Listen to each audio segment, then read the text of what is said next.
Welcome back to a special edition of Ty and That Guy. Today we are discussing Last of Us, the video game and the TV show. This is my good buddy Ty Franck. Say hello to our millions of patrons. Hello, all 8 of you. This was some damn good storytelling. Did you watch it last night?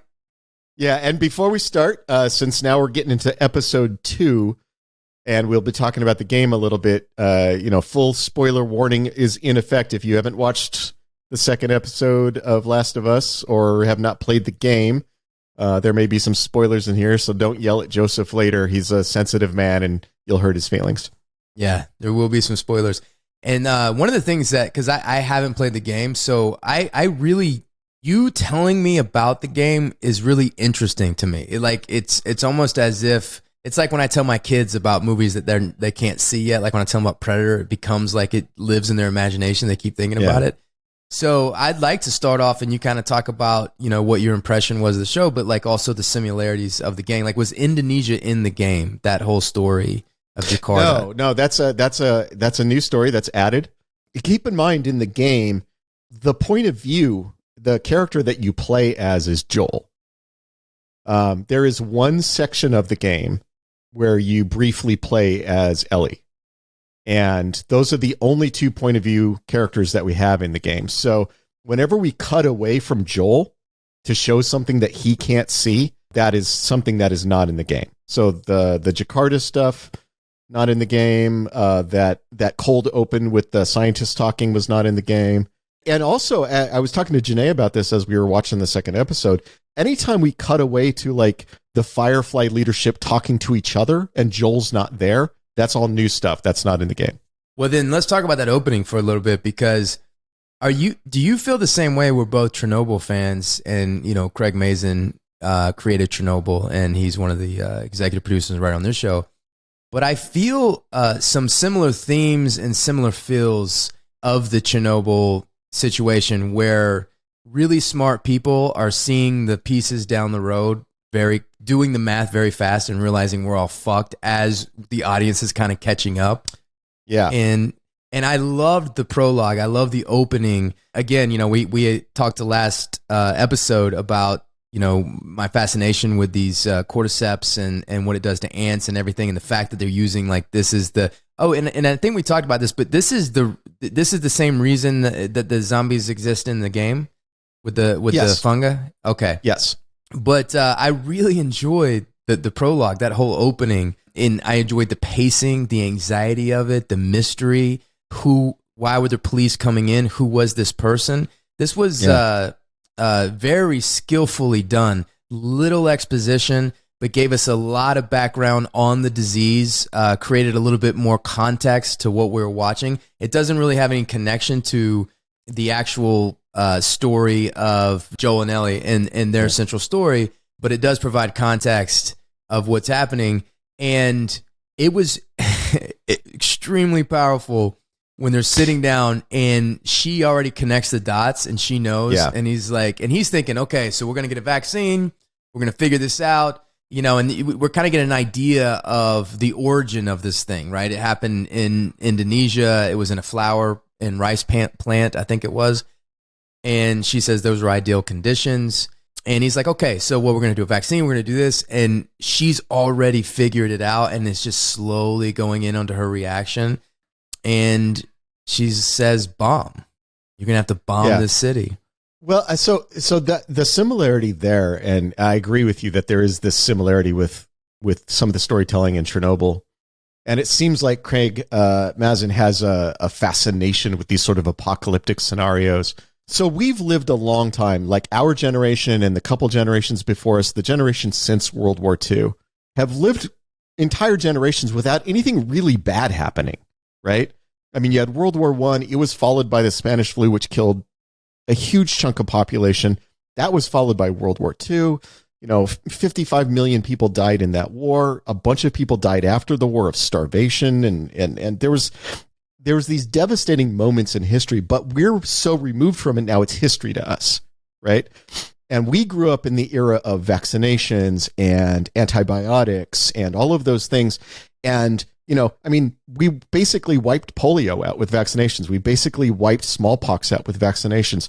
And we live in this world where we assume that that's just going to keep happening, that a new thing will come up. It'll be fine. We'll figure it out, because we've only ever seen that. And that is the sort of short-sightedness of humans. And I think Craig Mazin, I bet he is fascinated with that short-sightedness, because one of the things that happens in Chernobyl is the Soviet ministers are getting together and they're like, oh, okay, well, how do we solve this? How do we fix this problem? And they're already moving on. Well, it's a solvable problem and we'll just solve it, right? And the Jared Harris character is the one's going, we're talking about a thing that has never happened before in the history of the world. And starts talking about how, like, every hour 2 Hiroshima bombs are going off. That's, that's 50 Hiroshima bombs every day going off and throwing out all this radiation. And he's trying to get them to understand this isn't a simple problem that we're just going to solve sitting around this table. Mm-hmm. And you see that with that early scene in Jakarta where the guy's going, well, okay, so we'll just solve it. We'll make a vaccine or whatever. We'll just solve it. And she's going, you need to firebomb the city. Yeah. And it's that same moment of, this is so much bigger than you think it is. And that feels unrealistic until you watch how our generation in the last 5 years reacted to a new pandemic. It was an enormous amount of the population reacted to it with disbelief. No, it can't possibly be that bad. We don't have to worry about it. Why are we masking up? Why are we doing these things? Why are we taking vaccinations? That's ridiculous. Nothing bad can happen to us.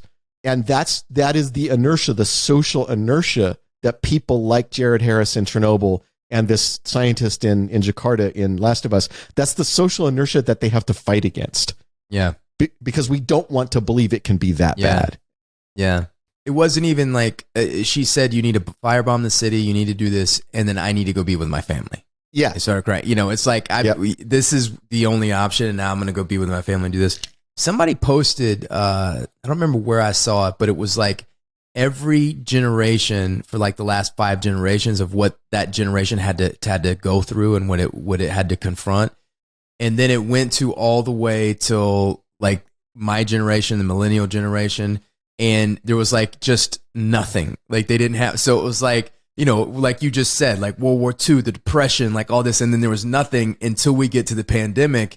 And so we have lived in a world that was, nicer to us than a lot of the other generations, a lot of things. So when the pandemic or something happens, it's like, oh, like somebody, it's kind of like when a director on a show is like, all right, well, let's just beam this here. Let's just use this technology. They're like, oh, it'll be fixed. The fixer guy will fix it. It'll happen. Yeah. It's like, no, there is no fixer guy for this. We're flying thank blind. God we invented the whatever bullshit tech that automatically solves this problem. Exactly. This is going to be the thing. I want to draw attention to, because spoiler, Anna Torv she dies at the end of this, but I want to draw attention to her performance. Yeah, the character I think of she's Tess. Yeah, Tess. Yep. I think she's fantastic, and there's a complexity into what she does. Now, I don't know how much it goes into her backstory in the game, but when you see in a lot of people playing these type of characters, sometimes they just play a generalized idea of what tough is and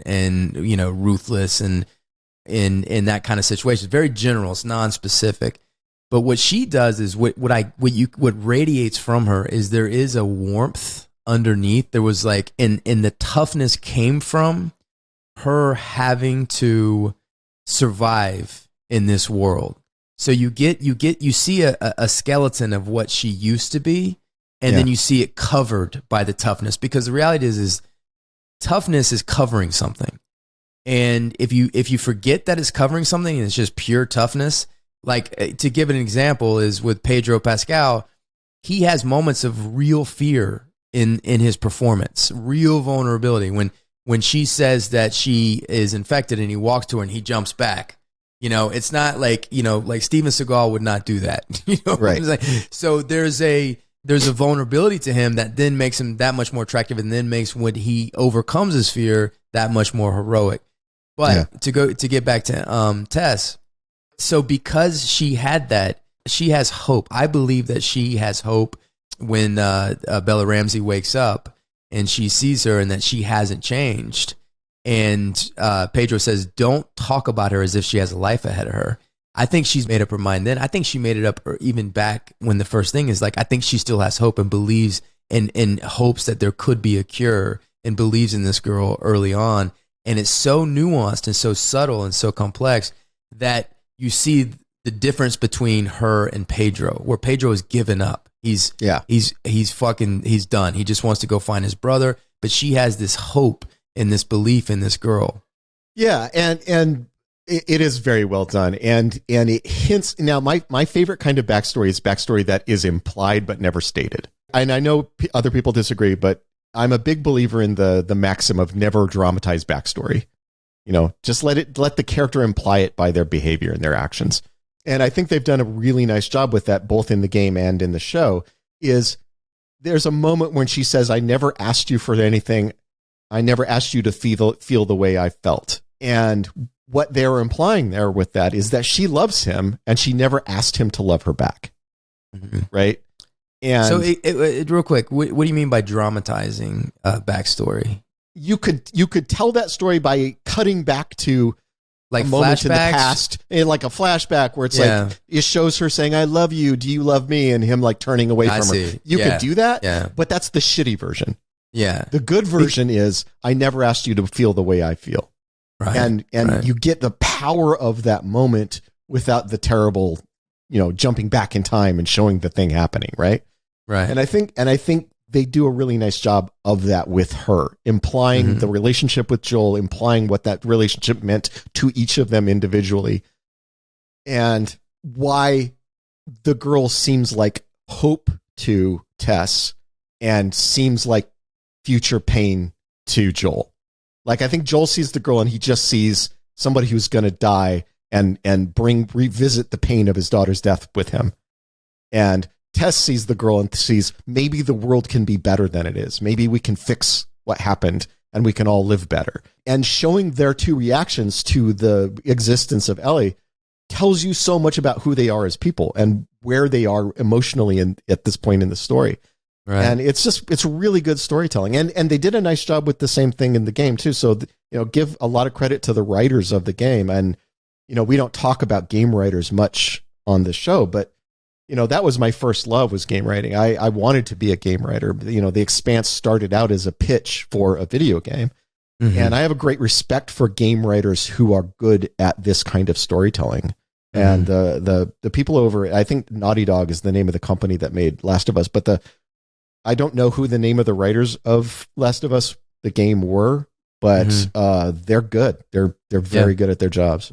One of the writers is is a showrunner, director, and writer. He directed this episode, who was also on the game. And we should probably know their name. Joseph, we should probably know their names. Do you have his name? Is it Neil Druckmann? Yeah, Neil Druckmann. Okay, yeah. So should we cut that back and you re-say it and give him credit? No, okay.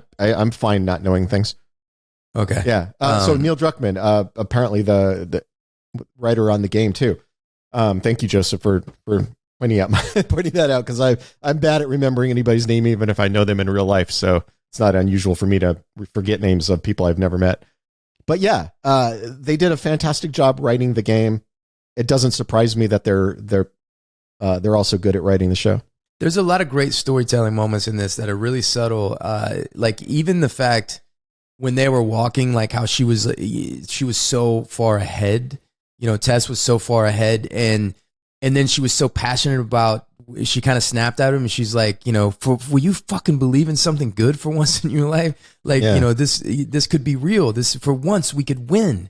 I love moments when you find out that she's infected and then your mind flashbacks and you're like, oh my God, that's why she was walking so fast, because has only a couple of hours. Or how fast is the zombie transition in this universe? They have a sign in the first episode that lays it out. There's a sign on one of the walls talking about how quickly it progresses. And yeah, I mean, if you've been bit on the torso, it's hours. It's not more than hours. So yeah, she's in a hurry. She wants to get to get the kid to the people who are going to take her off and hopefully make a cure out of her. Right. But I also liked when she said our luck had to run out at some point. what that implies is that these people have been living on the fringes, on the edge of danger for a while now, for a long time now. They're doing dangerous things. They're sneaking out of the city. They're trying to avoid the military, because the military, I mean, the first episode, they're hanging people for sneaking out of the city. So, you're dodging being executed by your own protectors. You're dodging being infected by these zombies. And that feeling of, we could only get away with it so long. Something bad was eventually going to happen.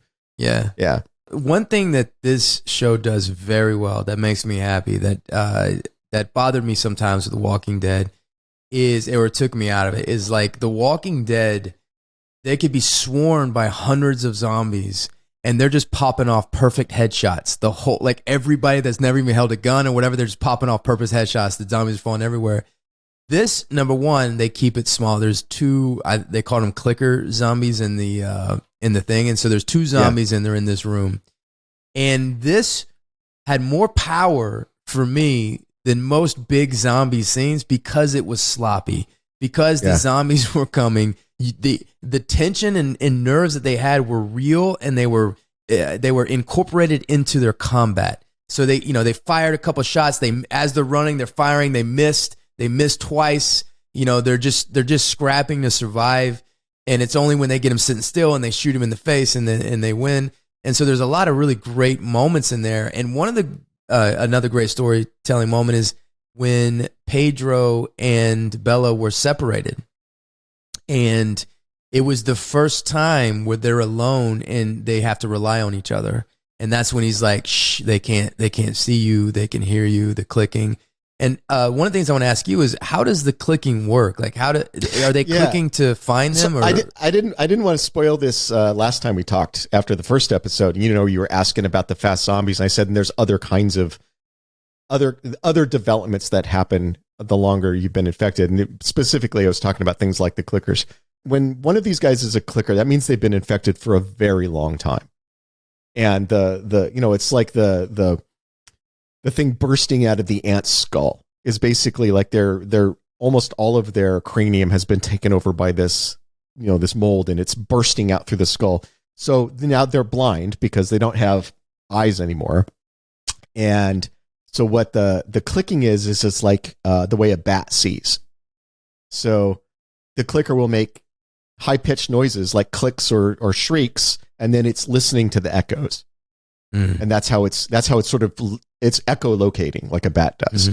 And so you can stay silent, but if a clicker gets to where it can bounce sound waves off of you and then hear the return, it could still potentially find you. So it makes them even scarier, that you can be quiet and that'll protect you a little bit, but they might still find you anyway. And in the game, the clickers are fucking terrifying because they're so much of their body has been replaced by these spores, the fungi, that because when the first one attacks him, he hits it in the torso like 3 or 4 times with that assault rifle. It doesn't go down because there's it's not guaranteed that you're hitting anything that matters to the fungi. And so it just makes them really, really difficult to kill. And in the game, they're terrifying. And do headshots kill them like the general zombies? Yeah, multiple headshots. Like you want to hit them a couple of times. I did hear that he said that some people that are infected, they live 3 or 4 months. But did he say that some can live like 20 years? Yeah, he said some of them are still around after 20 years. Yeah. And the longer that someone has been infected and stayed alive, the more extreme the infection becomes. And so you see different developments, different extremes of infection as the longer they've been around. And I'm assuming more of that's going to show up in the show as the show goes on. Right. Now, the zombie network, how they're all connected, is that in the game? Is that I don't think it's ever explicitly stated in the game, but it did sound like something that probably when the game writers were putting the thing together that they had discussed. Right. That's how the zombies are talking to each other. But nobody in the game says, oh, and they're connected by this stuff, because nobody in the game would know that. Yeah. The zombie rules, the zombie lore of this universe, of this world is really interesting to me. Number one, I think the fungi thing is really, but the network and how they're all connected. But when Tess is trying to buy time, when she's trying to light the all the gasoline, she's trying to light her lighter and throw it in there, and they all come running through the front door, and you see soft focus, you see the zombie stop and his head turn and see her. Yeah, I could be wrong, but my understanding of that scene was the fungi in that zombie recognizes the fungi in her. Yeah, And they're not attacking her because she's already infected.